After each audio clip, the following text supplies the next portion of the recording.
સમાચાર અત્યારે પાટણથી સામે આવી રહ્યા છે। પાટણની અંદર કોંગ્રેસના ઉમેદવાર દ્વારા રેલીનું આયોજન કરવામાં આવ્યું અને ત્યારબાદ ઉમેદવારી પત્ર તેમના દ્વારા ભરવામાં આવ્યો છે। પાટણથી આ સમાચાર કોંગ્રેસના ઉમેદવારે પણ હવે પોતાનું નામાંકન પત્ર ભરી દીધું છે। ચંદનજી ઠાકોરે નામાંકન પત્ર ભરી અને ઉમેદવારી નોંધાવી દીધી છે।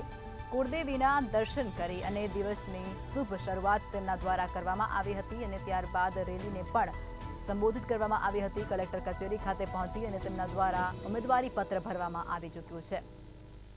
પાટણથી સમાચાર પાટણના કોંગ્રેસના ઉમેદવાર ચંદનજી ઠાકોરે નામાંકન પત્ર ભરી અને સત્તાવાર રીતે પોતાની ઉમેદવારી નોંધાવી દીધી છે। પાટણની અંદર કોંગ્રેસના ઉમેદવારો દ્વારા રેલીનું પણ ખાસ આયોજન કરવામાં આવ્યું હતું। મોટી સંખ્યામાં આ રેલીની અંદર લોકો પણ ક્યાંક જોવા મળ્યા હતા તો કોંગ્રેસના અનેક કાર્યકર્તાઓ અને નેતાઓ પણ તેઓની સાથે વિશેષ ઉપસ્થિત રહ્યા હતા। આ જંગી રેલી છે તે કલેક્ટર કચેરી ખાતે પહોંચી હતી અને ત્યારબાદ કોંગ્રેસના ઉમેદવાર ચંદનજી ઠાકોર દ્વારા વિધિવત રીતે વિજય મુહૂર્તની અંદર ઉમેદવારી પત્ર ભરવામાં આવ્યું હતું। ત્યારે રોડ શો દરમિયાન જનસમર્થન મળતાની સાથે જ ચંદનજી ઠાકોરે લોકોનો આભાર પણ વ્યક્ત કર્યો હતો। જંગી મતોથી જીત મેળવવાનો કોંગ્રેસ ઉમેદવાર ચંદનજીએ આશાવાદ પણ જનતા સમક્ષ ક્યાંક વ્યક્ત કર્યો હતો। વિજય મુહૂર્તની અંદર ઉમેદવારી પત્ર તેમના દ્વારા ભરવામાં આવી ચૂક્યું છે। જંગી રેલીનું આયોજન તેમના દ્વારા પણ કરવામાં આવ્યું હતું અને તમે દ્રશ્યો જોઈ શકો છો જે પ્રમાણે લોકોની પણ ભારે ભીડ સ્ક્રીન પર દેખાઈ રહી છે। આ દ્રશ્યોમાં દેખાઈ રહ્યું છે। પાટણની અંદર કોંગ્રેસના ઉમેદવાર દ્વારા નામાંકન પત્ર ભરવામાં આવ્યું છે। ચંદનજી ઠાકોરે પણ નામાંકન પત્ર ભરી અને પોતાની ઉમેદવારી પાટણથી સત્તાવાર રીતે નોંધાવી દીધી છે। કુળદેવીના દર્શન કરી અને દિવસની શુભ શરૂઆત તેમના દ્વારા કરવામાં આવી છે। કલેક્ટર કચેરી ખાતે પહોંચી અને તેમના દ્વારા ઉમેદવારી પત્ર ભરવામાં આવ્યો છે। જંગી રેલીનું આયોજન તેમના દ્વારા પણ કરવામાં આવ્યું હતું અને આ રેલી દરમિયાન જનસમર્થન મળતાની સાથે જ તેઓના દ્વારા લોકોનો આભાર પણ વ્યક્ત કરવામાં આવ્યો હતો અને આ સાથે જ જંગી મતોથી જીત મેળવવાનો એક આશાવાદ પણ ચંદનજી ઠાકોર દ્વારા વ્યક્ત કરવામાં આવ્યો હતો।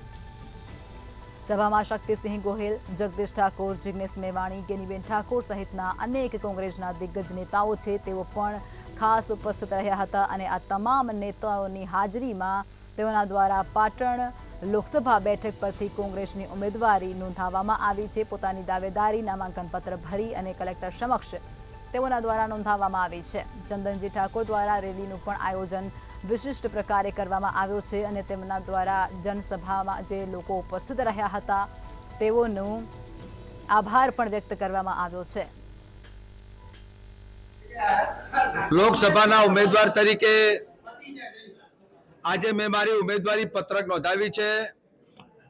સવારે વહેલા અમારી કુળદેવી માતા અંબાજી, સદારામ બાપા અને મારી દીકરીએ મને કુમકુમ તિલક કર્યું અને એના પછી નબદાગીરી બાપુ અને હનુમાનજીના દર્શન કર્યા અને નગર દેવી માં કાળકાએ શીશ નમાવી અને અનાવાડાના દરવાજેથી લઈ અને પ્રગતિ મેદાન સુધી હું વિશાળ સંખ્યામાં રૂપે પહોંચ્યો।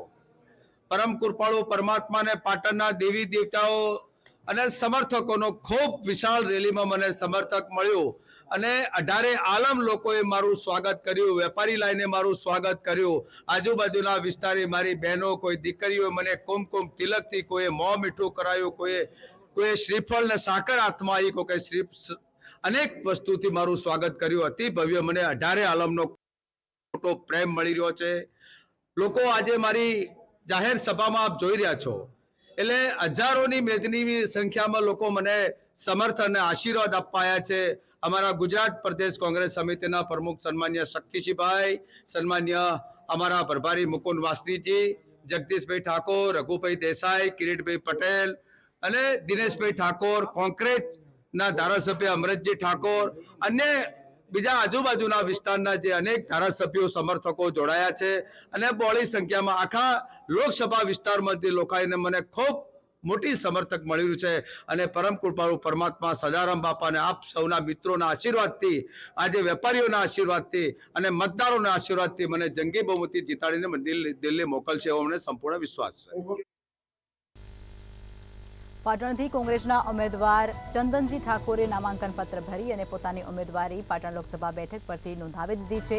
કુળદેવીના દર્શન કરી અને ભગવાનના દર્શન કરી માતાજીના આશીર્વાદ લઈ અને તેમના દ્વારા દિવસની શરૂઆત કરવામાં આવી હતી। જંગી રેલી તેમના દ્વારા યોજવામાં આવી હતી અને આ જનસભાની અંદર લોકોનો આભાર પણ તેમના દ્વારા ખાસ વ્યક્ત કરવામાં આવ્યો હતો અને ત્યારબાદ લોકોના મતો મેળવી અને જંગી બહુમતી સાથે જીતવાનો આશાવાદ પણ તેમના દ્વારા પણ વ્યક્ત કરવામાં આવ્યો છે।